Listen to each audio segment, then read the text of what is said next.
Ah! Ah! That's brilliant. Hang on. Bear with me 1 minute, sorry.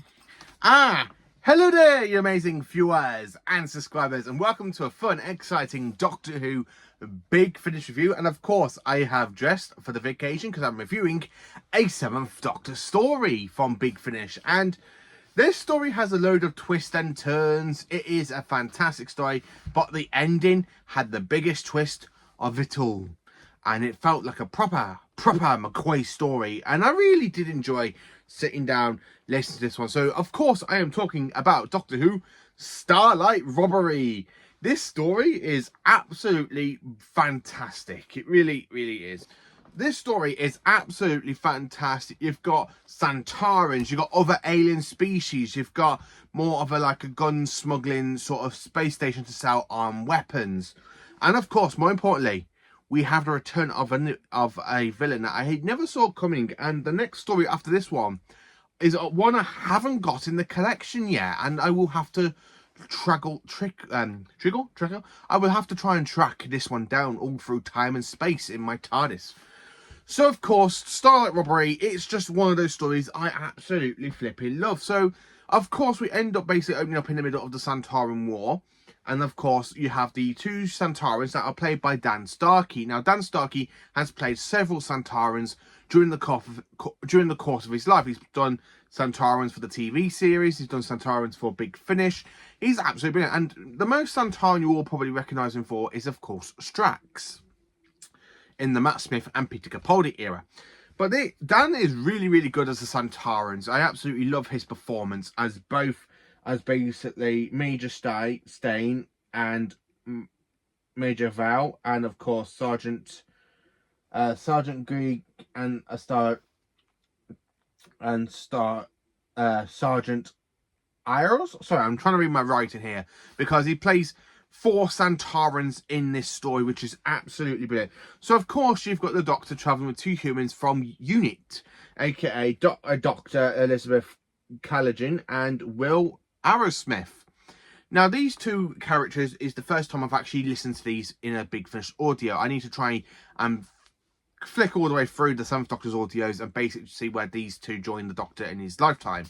Because this is towards the end of the 7th Doctor's life, because during the course of the story, he's actually using his sonic screwdriver that we do know the 7th Doctor has in base at the TV movie. So this is way after Survival, for the final story of season 26, because the 7th Doctor does have a sonic screwdriver, which is absolutely brilliant, I absolutely love about this story. It's really great. So this is far later on in the 7th Doctor's life, in the 7th Doctor's timeline.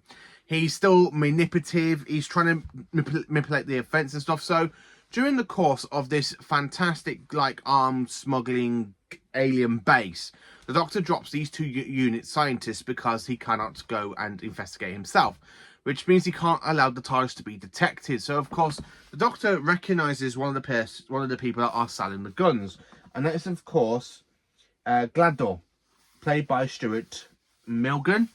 And Stuart really captures the actual villain really well. Now, the woman is really annoying, who is actually his assistant until she steals his spaceship, and then basically, while she's stealing his spaceship, she's there got Will, and of course, she's got the TARDIS on board that ship as well. And her name is Sif, Z-I-F. And of course, she's played by Jo Woodcock. And she is really annoying in this audio. She's one of my least favourite characters. I just don't really care for her. But listening to the other alien voices she does, literally, the way she describes the way she looks, basically all blue with tentacle, really reminds me a little bit of Andorians from Star Trek. So, and they're not Andorians, they're totally different, but the way it's described made me think of the Andorians, really, from Star Trek Enterprise and the original series and stuff, and of course, Strange New Worlds. But I absolutely love the fact this story is just full of twists and turns. I like how the Doctor can't really be there because he can't allow the TARDIS to be televised or be detected. So, of course, he's talking to him through, an earbud in the ear, where the villain of the story, aka the artist of the story, aka the person that's trying to sell all these weapons to other alien species so they can help in the war. So you're probably wondering, what does this do with the Santarans? Well, the Santarans was invited by him because the Santarans were in the middle of the Santaran and Rutan War. So basically they go to see if they can buy some of these weapons, and surprise, surprise, they end up sending an entire whole tax squadron in the middle of basically doing the bidding. And of course, that's where things fall apart. Episode 2 is basically when the Santarans are like, I am going to withdraw. I have called my other clone batches, and we are going to take over this base. And of course, it does kind of lead into a big, massive skirmish. And I say this most probably, it's a really interesting skirmish with the way this is done so well. The way you hear all the battles, all the guns and weapons. It really carries on the sound effects of the Santaran weapons from Classic Who, which is what I love about it. So, of course, after the events of the story, the Doctor is basically got his TARDIS. He's taking Eve and Will back to Earth, where they're trying to find this kind of person that Eve has got a little bit of a connection for. But it turns out this has all been a ploy, because the actual villain of the story has made a deal with something you might know, because the following story has those villains in. Yes, I am talking about the Daleks make a surprise cameo in this story. We don't hear them, but they do take on the entire whole Santaran force. All the Santarans die, leaving the actual villain of the story to literally get his hands on a Santaran battleship.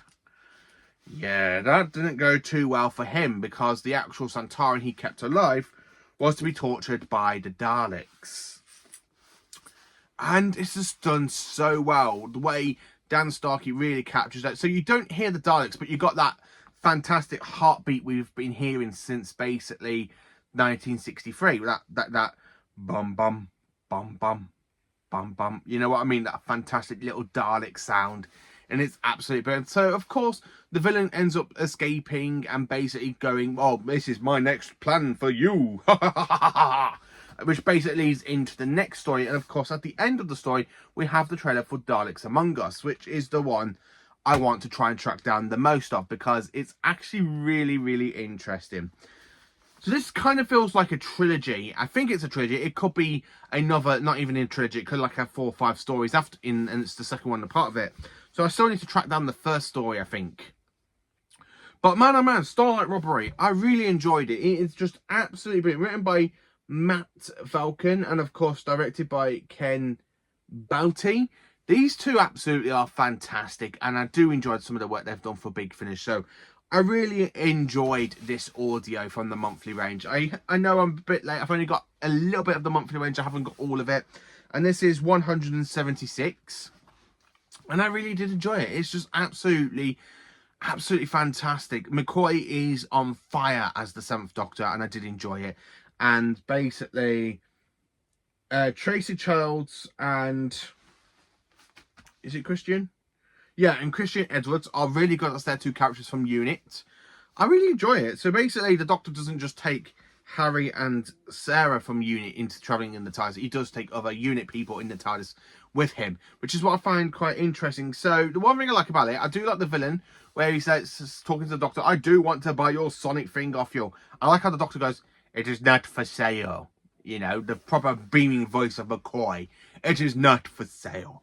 I absolutely loved this audio. It was absolutely fantastic all the way through. It really is. So if you've listened to this story, let me know your comments, what you think of Starlight Robbery and what you personally think of it. I enjoyed it. This is absolutely brilliant. And this is the first time I actually listened to this audio a couple of weeks back.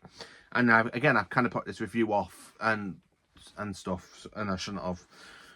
So, yeah, Starlight Robbery, absolutely a cracking story, really enjoyable, absolutely fantastic. So, more importantly, you're going to ask me, how do I rank and rate this story? Well, I have to give this story an A+++++++,